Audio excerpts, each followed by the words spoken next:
Biasanya orang sudah di titik desperado atau di titik yang terpuruk. Kalau yang tidak kenal Tuhan dan takut akan Tuhan dan kenal kebenaran, bisa-bisa bunuh diri. Jalan pintas dia, mata gelap. Kayaknya mau lari. Hidup ini sudah notok. Kanan kiri sudah nggak ada jalan keluar. Kalau Anda belum subscribe di channel ini, segera supaya Anda bisa mengikuti terus rema-rema dari Roh Kudus ya. Mari kita ambil Alkitab kita. Saya ingin bagikan perspektif yang beda dalam masalah. Supaya kita itu tidak jadi orang yang bersandar pada perasaan. Karena perasaan kita itu very tricky. Sangat menjebak sekali. Tapi kalau kita mau bersandar pada sesuatu yang pasti, yang bisa membawa kita dari kemuliaan pada kemuliaan, dan bisa menuntun kita pada kemenangan, ya hanya satu, bersandar pada pewahyuan dan kebenaran. Perspektif yang beda dalam masalah akan saya ajarkan lewat firman di Yesaya pasal 49. Yesaya 49 ayat 14 sampai 26, kurang lebih 12 ayatnya. Mari kita baca. Sion berkata, Tuhan telah meninggalkan aku dan Tuhan telah melupakan aku. Dapatkah seorang perempuan melupakan bayinya sehingga ia tidak dapat menyayangi anak dari kandungannya? Sekalipun dia melupakannya, aku tidak akan melupakan engkau. Lihat, aku telah melukiskan engkau di telapak tanganku, tembok-tembokmu tetap di ruang mataku. Orang-orang yang membangun engkau datang bersegera, tetapi orang-orang yang merombak dan merusak engkau meninggalkan engkau. Berhenti di sana dulu, saya jelaskan 4 ayat. Ayat 14 pertama-tama, Sion berkata, ini adalah curhatnya umat. Tuhan telah meninggalkan aku, dan Tuhan telah melupakan saya. Mirip ya seperti kita. Perasaan kita juga kayak gitu ketika ditimpa masalah. Apalagi kalau nggak keluar-keluar dari masalah itu. Tuhan sudah lupa sama aku. Tuhan telah meninggalkan aku. Mungkin kita beralasan untuk berkata begitu. Misalnya kalau kita habis jatuh dalam dosa, kita perasaan guilty, rasa bersalah, sudah pasti Tuhan meninggalkan saya. Atau bisa jadi bukan karena kesalahan kita, tapi kenapa Tuhan izinkan lama-lama kalau kita itu tidak pernah melihat jalan keluar atau tidak nampak titik terang solusinya. Setelah berdoa sekian lama, bahkan berpuasa, bahkan tidak ada jawaban seolah-olah, itu kita mudah sekali untuk bisa berkata Tuhan sudah meninggalkan aku. Tapi jangan percaya pada perasaanmu. Makanya Alkitab ajarin kita untuk hidup oleh iman. Karena iman itu bersandar pada kebenaran. Iman itu timbul dari pendengaran. Pendengaran akan firman Kristus. Tapi kalau perasaan kita itu sangat kondisional. Sangat tergantung sikon, situasi kondisi, sangat tergantung keadaan. Belum lagi, manusia itu tidak bisa objektif kalau tentang dirinya sendiri. Kalau orang lain mungkin dia bisa lebih objektif, tapi kalau sama dirinya sendiri biasanya dia nggak mengerti. Karena itu jangan bersandar pada apa-apa kecuali firman Tuhan. Dan firman berkata Tuhan tidak pernah melupakan. Dapatkah seorang perempuan melupakan bayinya? Masa bisa sih? Sehingga ia tidak menyayangi anak dari kandungannya. Mana ada mama kandung yang melahirkan anaknya, lalu melupakannya, menolaknya, membuangnya. Sebenarnya ada sih di dunia yang gila. Di dunia yang sekarang kita tinggali ini, yang jauh dari sempurna, manusia semakin jahat hatinya. Ada loh kasus-kasus mamanya sendiri buang anak. Ada orang-orang yang tega. Tapi ayat ini bukan disebutkan oleh Tuhan sebagai fakta, tapi mengajak umat Tuhan untuk memikirkan tuduhan. Sebelum menuduh Tuhan, coba bandingkan dulu Tuhan dengan orang. Kalau orang aja jarang, ada sih ada, tapi sangat-sangat jarangnya, sehingga kalau sampai ada, seluruh dunia akan geleng-geleng kepala. Kok bisa gitu mama itu? Mana ada ibu kandung yang demikian? Kalau orang yang jahat, manusia yang berdosa aja, begitu jarangnya kasus begitu, kenapa kita menuduh Tuhan dengan tuduhan demikian? Kita mengatakan bahwa dia telah meninggalkan kita. Kok bisa dia meninggalkan ciptaannya? Apalagi kita ini karya tebusan. Masa mungkin sih? Kan kita itu memanggil dia Bapa di sorga atau Bapa sorgawi. Dari Bapa lah turun ke orang tua. Kasih ayah, kasih ibu itu pinjaman ilahi. Sumbernya itu Kristus. Papa mama orang tua kita yang terbaik pun hanyalah manusia berdosa. Tahukah, kecuali karena roh yang di dalam kita, manusia itu ciptaan mulia. Ketika diciptakan, manusia itu dihembusi nafas Tuhan, dicipta dalam gambar dan rupa Allah. Tapi sejak kita jatuh dalam dosa, manusia dan hewan itu 11-12. Beda tipis, semua itu bergantung insting saja. Kalau insting manusia jahat aja, cinta anaknya, dibelanin lagi. Apalagi Tuhan. Jangan bandingkan Tuhan sama orang baik. Orang baik akan terkesan jahat dibandingkan dengan kasih Yesus. Apalagi kok kita itu dengan mudahnya membandingkan Tuhan dengan orang jahat. Waktu kita berkata Tuhan itu melupakan saya, itu sama dengan menuduh Tuhan itu jahat. Itu sama dengan kita itu menghakimi Tuhan. Dan mengatakan bahwa dia meninggalkan kita. Itu tuduhan tak beralasan. Kenapa tidak beralasan? Saya tunjukkan di ayat 16. Ayat 15b dulu. Sekalipun dia melupakannya, aku tidak akan melupakan engkau. Jadi Tuhan langsung to the point beritahu, aku nggak begitu. Ayat 16. Lihat. Disuruh buka mata nih. Orang yang menuduh Tuhan telah meninggalkannya atau telah melupakannya, orang itu buta rohani. Tapi Tuhan nggak marah, malah Tuhan celikkan mata. Saya berdoa juga saat ini kalau ada yang mendengar dan menyaksikan firman yang dibagikan ini, kalau ada yang saat ini di antara keluarga Saat Teduh yang kepahitan, hatinya itu kecewa, hatinya merasa sendirian, lihat, saya berdoa dengan kata lihat ini Roh Kudus akan hinggap padamu dan membuka mata rohanimu. Lihat, aku, kata Tuhan, aku telah melukiskan engkau di telapak tanganku. Tembok-tembokmu tetap di ruang mataku. Suruh lihat apa? Suruh lihat tangan berlubang paku. Coba baca lagi. Lihat, aku telah melukiskan engkau di telapak tanganku. Emangnya Tuhan melukiskan apa di telapak tangannya? Ada satu lukisan dari Kalvari. Jangan lupa, tangan itu ada lubangnya.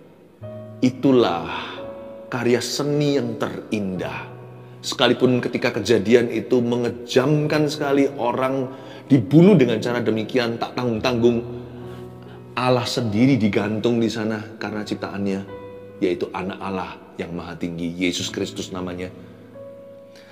Tapi tangan berlubang paku itu dilubangin karena engkau dan aku. Lihat, aku telah melukiskan engkau di telapak tanganku. Setiap kali Tuhan melihat tangan berlubang paku, mana bisa Tuhan marah padamu dan padaku. Tuhan bisa sedih, Tuhan bisa tegur kita, tapi Tuhan tidak bisa lagi murka. Sekalipun dia bisa marah sekali-kali dalam hidup kita, mana ada sih orang tua yang akan cuek kalau anaknya salah. Tapi Allah nggak bisa murka sama kita. Setiap kali dia melihat tangan berlubang paku pada tangan Yesus anak Allah, murkanya dikesampingkan. Murkanya dilewatkan. Dan setiap kali Yesus melihat tangannya sendiri yang berlubang paku, dia ingat dirimu. Tahukah Anda ada di tangannya? Lubang paku itulah alamatnya. Tiap kali Tuhan melihat dan memandang itu, dia telah melukiskan wajahmu di situ. Kok bisa dia lupakan? Kalau mama duniawi, ibu kandung sekalian, bisa melupakan anak-anaknya, atau anak kandungnya, Tuhan tidak jahat. Aku telah melukiskan kau di telapak tanganku. Tembok-tembokmu tetap di ruang mataku. Tembok-tembok ini maksudnya apa? Yesaya ini kan nabi di perjanjian lama, nabi kepada suku Yehuda, nabi kepada bangsa pilihan Allah. Dan dia berkata gini, tembok-tembokmu tetap di ruang mataku. Itu kalau kita bicara soal tembok zaman dulu. Tembok itu seperti hari ini pagar rumah atau pintu terkunci, itu berarti perlindungan dan privasi. Zaman dulu, karena waktu dahulu kala tidak ada rudal atau apa, jadi tembok yang tinggi itu perlindungan kota. Gara-gara tembok, musuh tidak datang. Negara sebelah tidak bisa menyerang. Tembok itu bicara tentang perlindungan. Tuhan berkata setiap kali aku melihat tanganku, tangan berlubang paku, aku melihat dirimu, dan yang kuingat akan engkau adalah betapa aku mengasihimu, dan hatiku senantiasa ingin untuk melindungi hidupmu. Tahukah Tuhan itu selalu bermaksud untuk membangun kita? Poin nomor 1. Maksud hati Tuhan itu selalu untuk melindungi. Kenapa kita tuduh dia mencelakakan? Bukankah Tuhan sendiri yang berkata di pasal yang lain dalam firman Tuhan, aku tidak punya rancangan untuk mencelakakanmu, tapi aku punya rancangan damai sejahtera untukmu. Maksud hati Tuhan itu selalu untuk melindungi kita. Karena itu perasaan kita itu bisa salah. Perasaan kita bisa menipu. Apalagi kalau kita merasa Tuhan sudah meninggalkan aku, Tuhan sudah melupakan saya. Itu perasaan nggak benar. Yang betul adalah ini, fakta kebenaran firman berkata, terlanjur sudah, Tuhan sudah mati untuk Anda dan saya 2000 tahun lalu. Barang udah dibeli nggak bisa dikembalikan. Kalau Anda beli sesuatu, sekalipun terlalu mahal, Anda pasti akan simpan. Menurut saya kita ini dibeli terlalu mahal atau overprice. Masa sih anak Allah ganti kita, nggak sebanding kan? Masa pengemis seperti kita ini, perampok, pendosa, diganti dengan nyawanya pangeran sorga. 1 banding 1 loh. Memang Tuhan mati untuk seluruh bumi. Tapi Tuhan juga mati untuk setiap jiwa. Menurut saya kita kemahalan dibeli. Pernah nggak Anda beli sesuatu yang memang mahal? Karena memang manusia itu berharga. Dicipta dalam gambaran rupa Allah. Tapi waktu ditebus, kemahalan. Tapi Tuhan nggak ditipu. Tuhan membelinya sengaja kemahalan. Karena Tuhan itu menghargai kita itu top-topan. Jadi bukan karena Tuhan itu dijualin oleh seseorang saudagar lalu ditipu harga. Tuhan nggak begitu. Tuhan tahu harga kita. Tuhan tahu dosa kita. Tuhan tahu ketika Tuhan menebus kita apa yang Dia lakukan di Golgota. Kalau Anda beli sesuatu yang memang berharga, lalu Anda beli dengan uang ekstra dan dimahalin sekaligus, karena tidak baik Anda beli yang ginian itu yang murahan. Anda mau menghargai apa yang Anda dapatkan. Wow! Masa setelah itu sampai pulang ke rumah Anda hancurkan. Anda celakakan. Kalau kita beli mobil yang mahal, masa sampai ke rumah kita tabrakan. Kita beli rumah yang mahal, masa setelah kita masuk ke rumah itu lalu kita porak-porandakan. Nggak mungkin kan?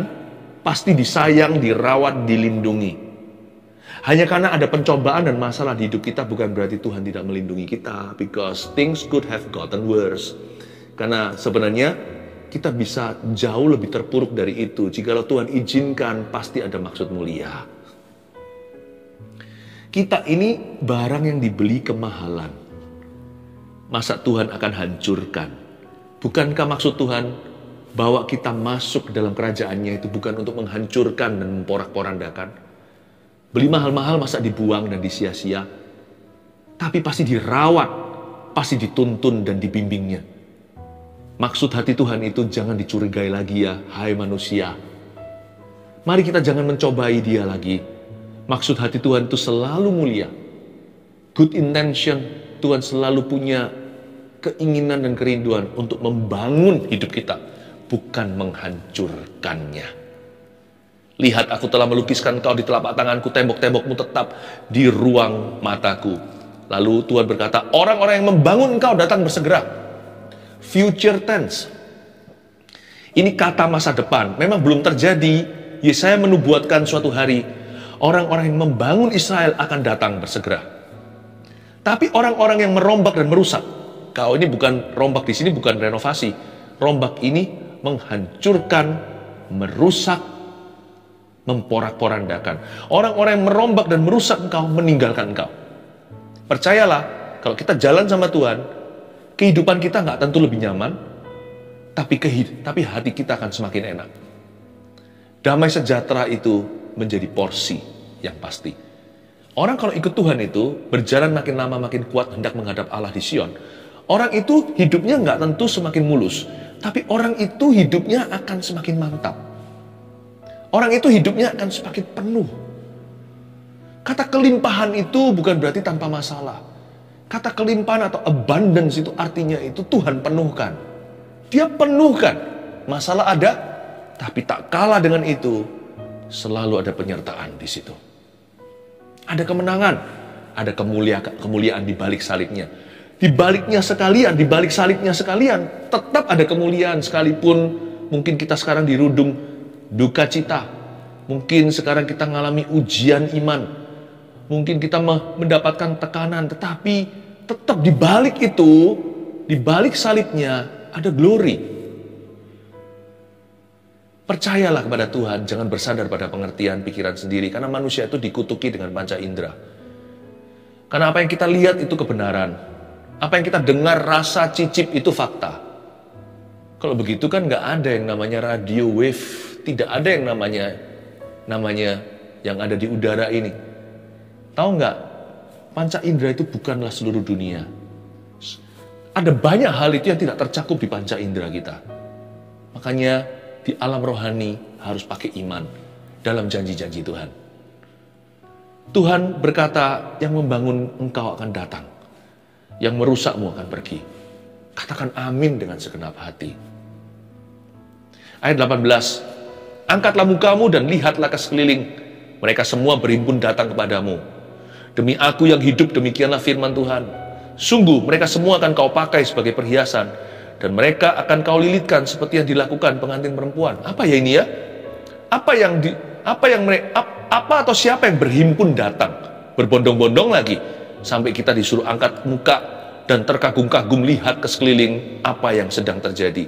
Lanjut ayat 19. Sebab tempat-tempatmu yang tandus dan sunyi sepi, dan negerimu yang dirombak sungguh sekarang terlalu sempit untuk sekian banyak pendudukmu, dan orang-orang yang mau menelan engkau akan menjauh. Oh, tempat itu tandus, sunyi, sepi, abandon atau ditinggalkan, reruntuhan, puing-puing belaka. Sekarang segera akan terisi. Kalau orang sudah pada titik ini, sudah putus asa biasanya, atau sudah hopeless tanpa pengharapan yang pasti. Seperti ini sudah malas mencoba lagi. Udah di titik beyond repair, atau sudah berada di titik tidak bisa diperbaiki. Ini kalau penyakit, sudah tinggal divonis mati. Udahlah, mau makan apa terserah, nikmati hidup sisa berapa bulan. Kalau ini pekerjaan, udah nggak bisa bangkit lagi. Dahulu punya, sekarang hilang semua. Malah justru dililit hutang. Jangankan masih bisa punya pegangan, apapun yang ada, kalau perlu pakaian yang ada di tubuh kita itu pun dijual, nggak bisa tutup hutang piutang.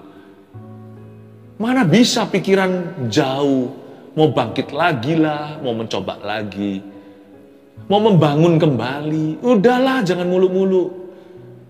Biasanya orang sudah di titik desperado atau di titik yang terpuruk. Kalau yang tidak kenal Tuhan dan takut akan Tuhan dan kenal kebenaran, bisa-bisa bunuh diri. Jalan pintas dia, mata gelap. Kayaknya mau lari. Hidup ini sudah notok. Kanan kiri sudah nggak ada jalan keluar. Sudah nggak ada solusi. Nggak ada jalan lain kecuali mati. Jangan ya. Karena orang yang bunuh diri itu merem di sini, melek di sana. Anda lihat api. Lalu berkat sudah hilang kan? Udah lenyap kan? Apalagi yang kita bisa harapkan? Tunggu dulu. Masih ada satu lagi kalkulasi kita yang belum masuk. Ada Yesus. Ayat 20. Malahan. Malahan, saya suka kata malahan. Malahan anak-anakmu yang kau sangka hilang akan berkata kepadamu. Haleluya. Malahan anak-anakmu yang kau sangka hilang akan berkata kepadamu, tempat itu terlalu sempit bagiku, mengisilah supaya aku dapat diam di situ. Mulai berebut tempat. Ini orang tua ceritanya ini seperti ibu pertiwi, seperti seorang mama yang ditinggal mati oleh semua anaknya. Anaknya semua terbunuh. Lalu suatu hari bangun tidur, rasanya itu satu hari lagi dalam sengsara, satu hari lagi dalam dunia malapetaka. Dia melek mata melihat, loh, anak-anak yang dia sangka mati, yang dia sangka telah terbunuh dan dibawa ke Babilonia, ditawan di situ, pada semua berkumpul, berhimpun sekeliling mejanya, berdesak-desakan berkata, nggak cukup kursinya, ayo kita kursinya setengahan, ayo dek, minggir sedikit, Aku belum punya tempat. Kaget dia kira aku mimpi kali. Tempat ini terlalu sempit bagiku. Menyisilah supaya aku dapat diam di situ. Ayat 21. Maka engkau akan berkata dalam hatimu, siapakah yang telah melahirkan sekaliannya ini bagiku? Bukankah aku bulus dan mandul? Diangkut ke dalam pembuangan dan disingkirkan. Tetapi anak-anak ini, siapa yang membesarkan mereka? Dari mana datangnya? Begitulah kira-kira. Loh, kok masih hidup ya? Kok masih ada? Sesungguhnya, aku kan sudah tertinggal seorang diri sebatang kara. Tapi mereka ini, dari mana datangnya? Ini orang yang takjub, terheran-heran, happy sih. Tapi happy-nya itu saking happy-nya, dia rasa seril. Rasa ini nggak nyata. Dia mungkin cubit-cubit dirinya sendiri. Apakah sakit? Apakah ini mimpi atau kenyataan? Ini bukan bicara tentang anak sungguhan, nggak tentu begitu ya. Juga bisa konteksnya beda-beda, setiap orang pencobanya kan lain-lain.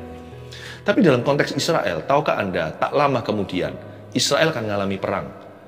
Israel di zaman setelah Salomo meninggal, kan terbagi jadi 2 kerajaan, utara dan selatan. Kerajaan itu 10 suku. Suku terbesar namanya Efraim, keturunan Yusuf.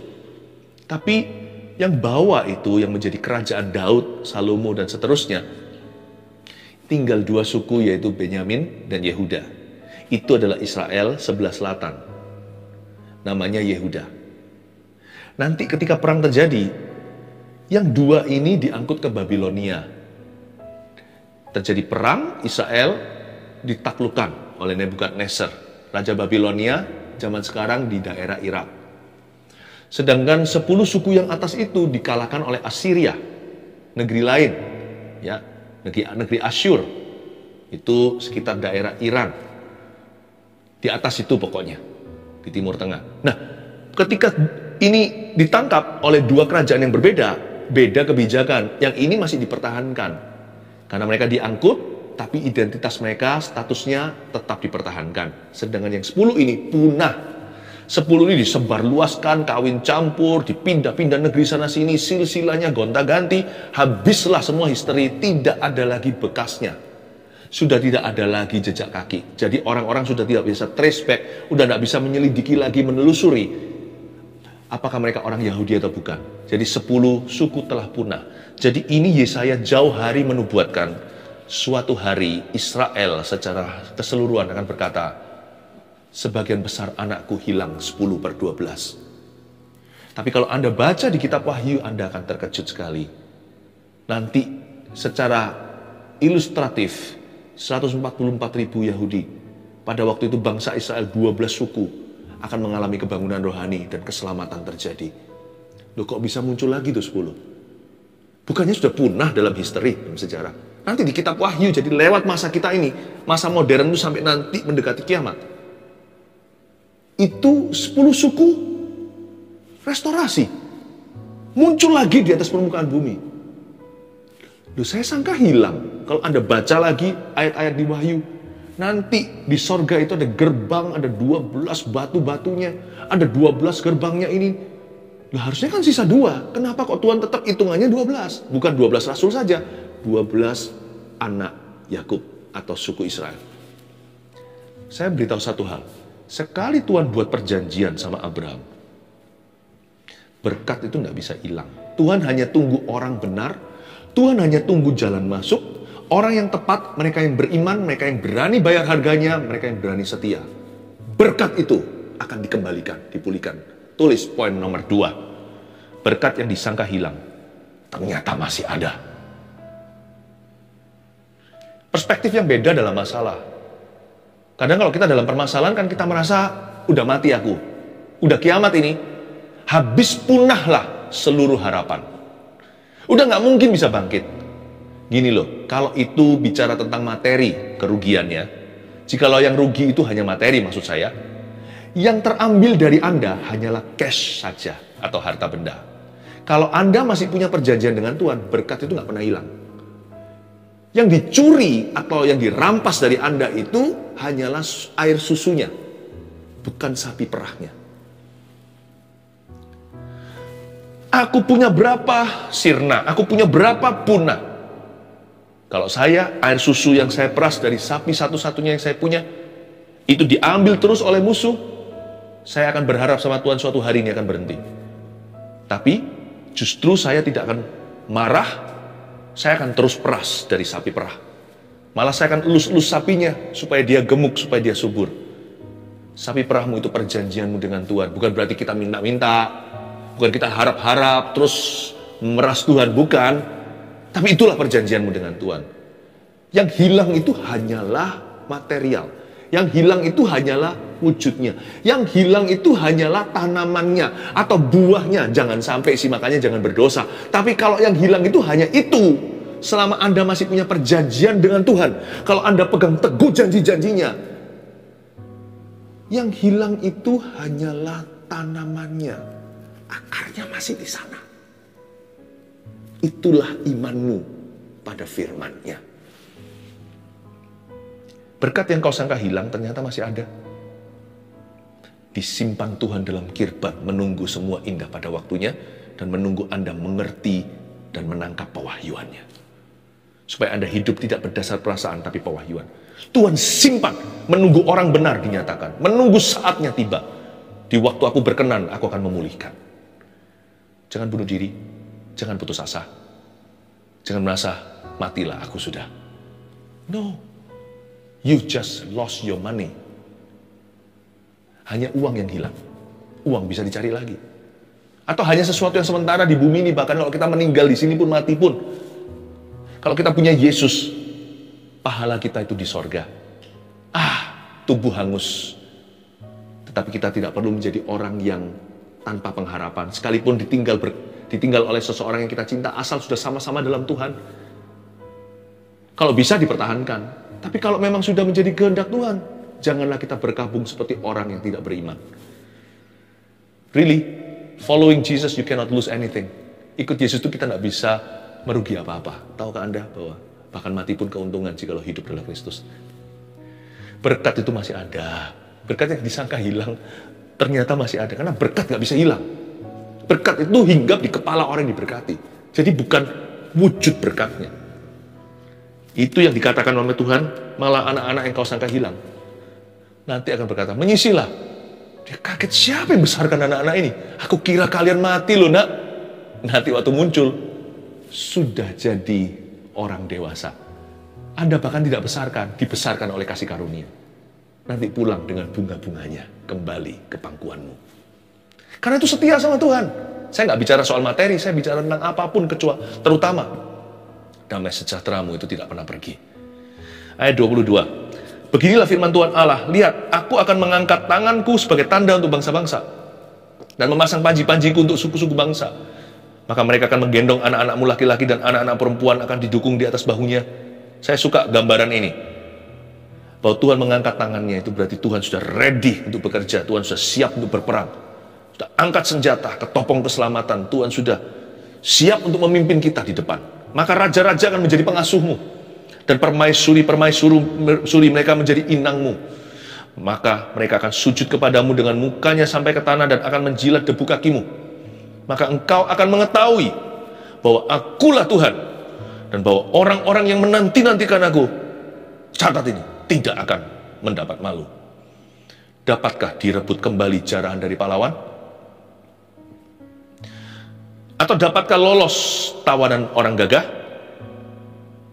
Sungguh, beginilah firman Tuhan. Tawanan pahlawan pun dapat direbut kembali. Dan jarahan orang gagah dapat lolos. Sebab aku sendiri akan melawan orang yang melawan engkau. Dan aku sendiri akan menyelamatkan anak-anakmu. Ayat 25 itu ayat emas di Alkitab saya kasih tanda. Baca dulu ayat 26. Aku akan memaksa orang-orang yang menindas engkau memakan dagingnya sendiri, dan mereka akan mabuk minum darahnya sendiri seperti orang mabuk minum anggur baru, supaya seluruh umat manusia mengetahui bahwa aku Tuhan adalah juru selamatmu dan penebusmu yang maha kuat, Allah Yakub. Perjanjian Tuhan dengan 12 suku Israel itu ada pada papanya Yakub. Suku-suku itu hanyalah air susu. Yakublah sapi perahnya. Kalau Anda mau beriman, berimanlah di level akar, bukan di level tanaman. Berimanlah di level Yakub, bukan di wujud berkat, tapi miliki hubungan dengan sang pemberi berkat atau sumbernya. Ayat 25. Sungguh beginilah firman Tuhan. Tawanan pahlawan pun dapat direbut kembali. Terjadi zaman Daud, anak istri Daud dan rekan-rekannya semua direbut Amalek. Bisa direbut semuanya, tanpa satu pun mati, tanpa satu pun cacat. Tidak ada cacat celah. Goresan pun tiada. Kalau sudah di tangan teroris misalnya, mana bisa kembali utuh? Kembali hidup aja sudah kamsyah, sudah terima kasih. Tapi Alkitab ini meninggikan ekspektasi. Tawanan pahlawan pun dapat direbut kembali. Kata dapat direbut kembali itu pulih. Berarti direbut kembali dalam kondisi semula dan sempurna. Dan jarahan orang gagah dapat lolos. Kata orang gagah ini bukan pahlawan gagah perkasa. Orang gagah ini orang jahat, orang kuat. Itu aja bisa lolos sebab aku sendiri. Nah ini kunci. Kalau Tuhan yang bekerja, yang mustahil terjadi. Aku sendiri akan melawan orang yang melawan engkau, dan aku sendiri akan menyelamatkan 12 suku Israel, anak-anakmu. Karena itu, saya rasa ini yang paling masuk akal untuk dilakukan. Poin nomor 3. Ini sebuah perspektif yang beda. Dengan iman, rebut kembali apa yang dicuri setan. Makanya fokus saja untuk berusaha dan bekerja bersama dengan Tuhan. Kan Tuhan sudah mengangkat tangan. Kita tinggal mengikutinya dan jalan di depan. Nggak tentu nanti mujizat terjadi semalam atau secara instan, tetapi sekalipun kita masuk proses, asal Tuhan yang memimpin kita, jangan takut saudara. Fokus pada strategi sesuai dengan hikmat-hikmat yang Tuhan beri. Kadang-kadang Tuhan membuat musuh itu bunuh-bunuhan sendiri di dalam perjanjian lama waktu perang raja.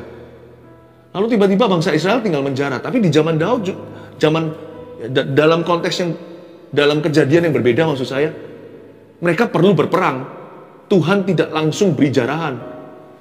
Daud contohnya disuruh menyerbu seperti air yang mendobrak. Tapi di ronde 2 ketika lawan musuh yang sama, Daud diajari untuk keliling dulu dan menunggu derap kaki atau tanda dari Tuhan di atas pepohonan di mana tentara-tentaranya menunggu. Strateginya bisa beda-beda sesuai dengan hikmat Allah di lapangan.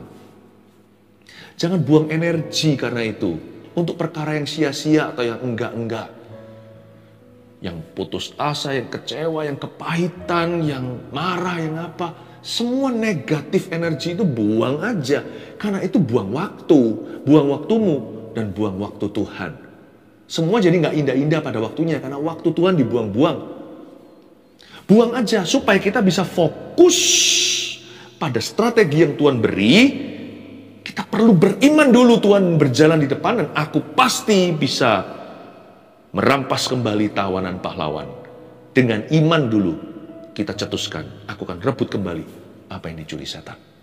Perspektif yang beda dalam masalah. Di poin ketiga kita keluar tanduknya, tanduk orang benar. Disitulah kita fight, kita berjuang dengan cara yang benar ya, berjuang dengan cara yang alkitabiah. Perspektif yang beda dalam masalah apa aja? 1, 2, 3. Pertama, Tuhan selalu bermaksud untuk membangun kita. Pasang itu sebagai perspektifmu. Paradigma, cara pandang yang benar di dalam setiap permasalahan kita. 2, berkat yang disangka hilang ternyata masih ada. Ayo berharap lagi. Jangan putus asa. 3, dengan iman rebut kembali apa yang dicuri setan. Kumpulkan tenaga yang sisa, energi iman Anda. Fokus untuk bekerja sama dengan Roh Kudus. Berjuang dengan cara yang benar. Bangkit lagi. Tuhan beserta. Kalau Tuhan di pihakmu, siapa lawanmu? Oh haleluya. 1 Petrus 4 ayat 7. Kesudahan segala sesuatu sudah dekat. Karena itu, kuasailah dirimu dan jadilah tenang, supaya kamu dapat berdoa. Saudara yang terkasih, terima kasih telah mendengarkan firman Tuhan hari ini. Jangan lupa untuk dukung terus channel ini dengan cara subscribe, like, share, dan juga komen. Agar saudara kita yang lain juga boleh terberkati. Tuhan Yesus memberkati kita.